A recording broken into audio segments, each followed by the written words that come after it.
Yeah, I wanted to be able to voice myself a little bit better.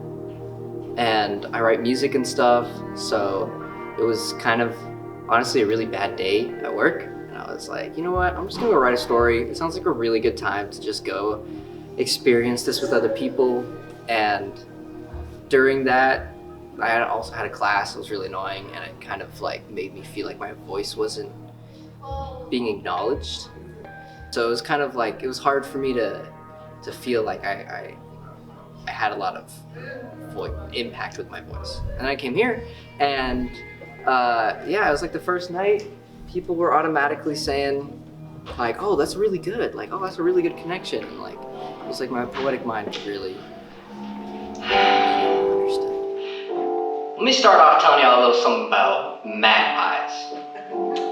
They're these beautiful offshoots of crows that swoop in and kill newborn babies from neighboring birds. Yeah, they're pretty cutthroat. They would even pick fights with the hawks out in the little desert I'm from. And they're very smart though. They're really smart. I remember one day I was just chilling in my sister's room, and I was quietly disturbed by my parents. Aiden, look outside. Look at Ash. So I look out the window and I see my little baby kitty, my little Ash. She's standing there between two trees with tail tucked, looking up. And there's three magpies triangulating her. They're all squawking at her. They're all saying, "Hey, buddy, you new in town? Well, that ain't gonna play nicely around for your information. Yeah, we're not gonna let you waltz in here without a proper introduction. Yeah, we're the Magpie Brothers, see? And this is our territory. Yeah, so don't you even dare try to squawk. I think they're mad at Ash. So I open up the window and I let her in. And that was the day that she learned you couldn't go killing chipmunks without a talking to from the higher ups. But we learned so much from that cat. Just by watching her. Just by watching the way that she observed, we knew we had to do the same. And around that time, I was living up in a picker's cabin, just across the gravel road from where my family was staying at, up the hill past Maria's house. There's something so unforgettable about that smell. It's like sweaty cardboard or salt weathered, and definitely cat lived. So naturally, I'd pop right on out of bed, swivel my feet into my cheatgrass infested boots, and enjoy the wind. Man, those summer days were so beautiful. I knew the animals would be out, sunbathing in its glory.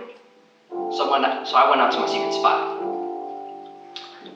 Crouched behind the edge of a hill, with careful intentions towards my silence, I step on all the squishy moss and all the rocks.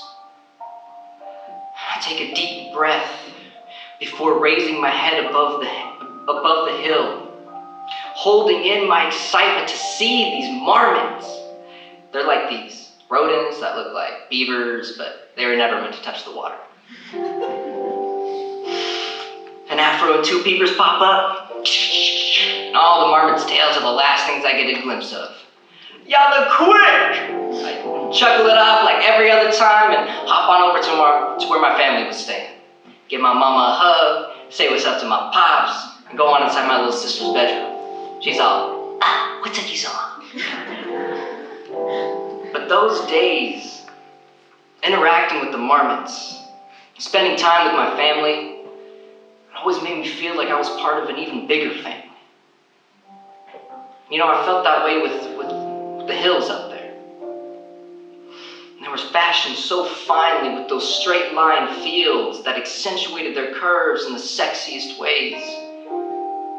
They were home to some truly tightly knit social inner workings. We had learned that we were in a system much larger than us. We had to understand who the Magpie Brothers were, and the marmots and their strength in numbers.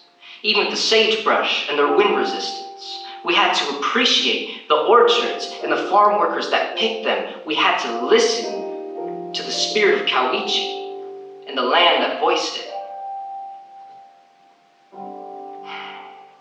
But out here in Eugene, I can't seem to catch a break.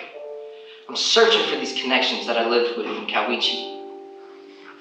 It feels like I'm a freaking magician out here because all of my efforts can turn people into marmots scurrying away from me. But I look back on Ash and I look and I observe how she created these connections with other animals. She wasn't placing effort in places where she didn't have to. And now, she's a teenager, she's out doing her own thing, she's taught me all she could. But now it's up to me. I have to relinquish my stubborn search for these connections, really allow them to make themselves. But honestly, I really don't know what to do. But I'm gonna have fun finding out.